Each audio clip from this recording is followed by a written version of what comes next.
really a scientist. Mm. To me, science is a noble calling. It means you really want to find out the truth about something, whether it's what you want to believe or not, and you're willing to put yourself out there and do it. But for so many people, science is a good-paying job. You know, you take some special training and you do things within a framework given to you. There's a lot of people professionally identified as scientists are really technicians. They're not asking fundamental questions or questioning anything fundamental. They're refining things within a certain framework. Now, we need people like that. They make a wonderful contribution. But they tend to be pretty narrow people, and when you let them express the opinion on what's possible and what's not, then you get all the prejudices and limits coming in there. Mm-mm. I mean, my word to all of our listeners would be if you've had a psychic... well, let me describe it another way. When the publisher was first picking up this book, they had me meet with their sales staff and said, how can we tell people this is an important book?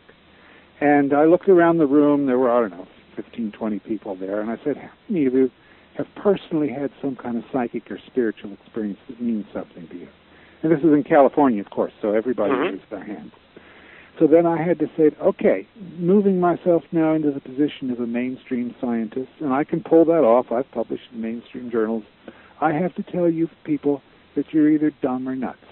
Mm. That got their attention. Mm-hmm. But that's what scientism, this arrogant, narrow version of what people think science is doing to people. It's putting them down and telling them that their deepest spiritual aspirations must be crazy or stupid. That's not good for people. So the whole point of my book is don't let anybody tell you that.